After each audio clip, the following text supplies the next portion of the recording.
बांह तोड़ दी है और बहुत गंभीर तरह से मारा है, मार पीट करके और भाग गए वो लोग। लड़कियां छेड़ते और लड़के जाते हैं, ऐसा कुछ नहीं। वो लोग और सीना तान के हमारे रास्तों से निकल रहे, हमारा मुश्किल है जीना। और पलायन की बात है, पलायन के लिए सरासर झूठ है, उन्होंने अपने तरफ से ड्रामा किया है। वो सिर्फ यही कहती हैं कि हम एससी एक्ट लगाएंगे, वो उस एक्ट के लिए हैं क्योंकि हरिजन आते हैं, हम लोगों का लगेगा नहीं, उनका लग जाएगा। हम लोग नहीं भाग रहे, हमसे तो सर ने कह दिया कि आपकी एफआईआर हो चुकी, उनकी भी हो चुकी है, दोनों तरफ से कार्रवाई चल रही है। उत्तर प्रदेश के अलग अलग हिस्सों से वैसे तो जातीय हिंसा की कई खबरें आती रहती हैं। हाल के दिनों में देखा गया कि यादव बनाम दलित के मुद्दे सामने आए, तो वहीं राजपूत बनाम दलित के भी मुद्दे सुर्खियों में रहे, जहां पर कहा गया कि एक समुदाय दूसरे समुदाय पर अत्याचार कर रहा है। अब उत्तर प्रदेश के कासगंज से एक ऐसी तस्वीर सामने आई है जिसमें दलित आरोप लगा रहे हैं, दलित समाज के लोग यादव समाज के लोगों पर, कि उनकी वजह से उन्हें गांव छोड़कर जाना पड़ रहा है। क्या है पूरा मामला, आज हम आपको विस्तार से बताएंगे। मैं हूं मधुर और आप देख रहे हैं यूपी तक। यूपी के कासगंज में कुछ महिलाओं को देखा गया जो कहती हुई दिखी कि यादव समाज के चलते, यादव समाज के खौफ के चलते वो ये गांव छोड़कर जा रहे हैं, वो पलायन को मजबूर हैं। जिसके बाद में पता चला कि रक्षाबंधन के दिन दंगल के दौरान कुछ लोगों में झगड़ा हो गया था, जिसमें एक समुदाय ने दूसरे समुदाय के लोगों के साथ मारपीट की थी, जिसके बाद में ये विवाद बढ़ता गया और हुआ ये कि दलित इलाके के लोग, दलित गांव में रहने वाले लोग वो आरोप लगाने लगे यादव समुदाय के लोगों पर कि उन्होंने उन्हें प्रताड़ित किया है, वो घर में आकर उनकी बहन बेटियों के साथ में अभद्रता करते हैं, तो इसके चलते वो गांव छोड़कर जाने को मजबूर है। 11:30-12 के बीच में इन्होंने मेरे घर पर धावा बोल दिया। मैं घर में अकेली थी, मेरी एक ननद थी, मैं थी, मेरे बूढ़े बाबा थे जो अंधे हैंगे, और ये मेरी दादी माँ है, ये थी, और मेरे चाचा जी थे, उनकी बांह तोड़ दी है और बहुत गंभीर तरह से मारा है, मार पीट करके और भाग गए वो लोग। जो आप उत्पीड़न का आरोप लगा रही हैं, तो अभी लड़ाई के बाद से शुरू हुआ है या फिर पहले भी उत्पीड़न चल रहा है? नहीं, बाद में हुआ है ये लड़ाई। जो बच्चों से साथ हुई थी दंगल में, उससे कोई मतलब नहीं है। नहीं, मेरे से कोई लड़ाई झगड़ा कोई भी बात नहीं। लेकिन पुलिस ने तो मुकदमा लिख दिया, तो फिर गांव छोड़ने की बात नहीं लिखा है। हम ढोलना थाने पर भी गए, वहाँ पर भी कोई भी सुनवाई नहीं की। सीओ साहब के पास गए, उन्होंने कह दिया, उनसे मैंने मदद मांगी, मदद मांगने के बावजूद फिर भी उन्होंने ये कह दिया, आप गांव या घर कुछ भी छोड़ना चाहते हो, आज कल जाना चाहो तो आज चले जाओ, मुझे इससे कोई मतलब नहीं है। सीओ साहब ने ये कहा था कि गांव छोड़ दें? कहा था, हाँ, सीओ साहब ने कहा था आप कल छोड़ना चाहते हो तो अब भी चले जाओ, मुझे कोई मतलब नहीं है। फिर हम क्या करते, हम वहाँ से चले आए। तो वहीं पर जब यादव पक्ष के लोगों से बात की गई तो उन्होंने कहा कि ये सब राजनीति के तहत हो रहा है। उन्होंने ये भी कहा कि दोनों ही पक्षों की एफआईआर लिखवाई गई है। क्या कुछ कहना है यादव समाज के लोगों का?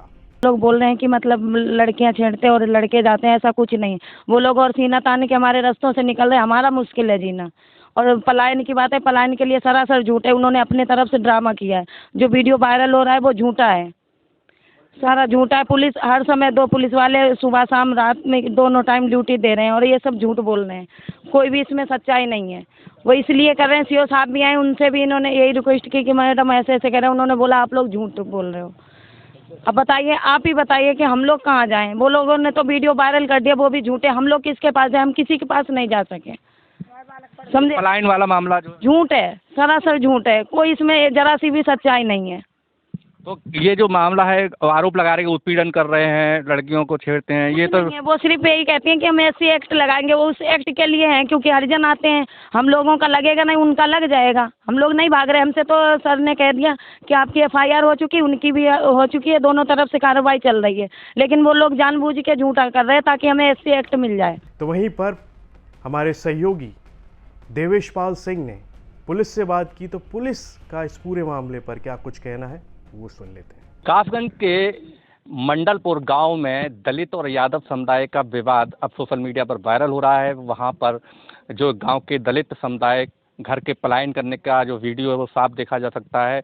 यहाँ पर अब हम लोगों ने उनसे बात की तो दलित समुदाय का कहना था कि उनके साथ यादव समुदाय काफ़ी उत्पीड़न करता है, जिसकी वजह से पूरा दलित परिवार गांव पलायन करने को मजबूर है। हालांकि जब पुलिस से हमने इस संबंध में बातचीत की तो उन्होंने ऑफ द रिकॉर्ड या मोबाइल से हमने बात की तो उन्होंने सीधे तो बात करने से मना कर दिया, लेकिन जो है फ़ोन के द्वारा जब बात पे उन्होंने बताया, पुलिस का जो पक्ष है उन्होंने पक्ष रखा कि ये जो विवाद है पूरा दंगल को लेकर के विवाद हुआ है, दोनों पक्षों में विवाद हुआ है, लड़ाई हुई है और उसके बाद पुलिस ने दोनों पक्षों के मेडिकल कराने के बाद मुकदमा दर्ज कर दिया और अब इस पूरे मामले पर पुलिस जांच कर रही है और इसमें जो भी दोषी होगा उसके खिलाफ कार्रवाई की जाएगी। हालांकि जो दलित समुदाय है वो पुलिस पर भी काफ़ी गंभीर आरोप लगा रहा है। हालांकि पुलिस ने एक अपनी पिकेट, अपना सुरक्षा दल जो है गांव में तैनात कर दिया है, वो लगातार दलित बस्ती पर कड़ी जो है सुरक्षा व्यवस्था मुस्तैदी से कर रहे हैं, लेकिन फिर भी पुलिस का कहना है कि इस पूरे मामले पर जो भी दोषी होगा उसके खिलाफ कार्रवाई की जाएगी। तो यहाँ पर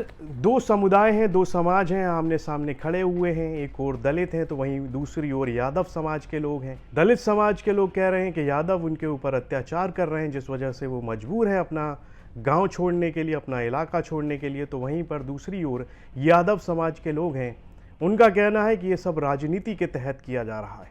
लेकिन उससे बड़ा सवाल ये है कि आज के दौर में जहां पर शिक्षा की बात होती है और लगातार दावे किए जाते हैं कि अब जाति का कोई ज़्यादा महत्व तो नहीं रह गया है, लेकिन अभी भी इस तरह की जो तस्वीरें हैं जहां पर प्रताड़ित करने की या फिर पीड़ित होने की जो कहानियां हैं, जो तस्वीरें हैं, जो शिकायतें हैं, वो लगातार सामने आती हैं। वो उन सब दावों की पोल खोल देती हैं जहां पर यह दावा किया जाता है कि आज के दौर में वो सब नहीं रह गया, वो सब खत्म हो गया है।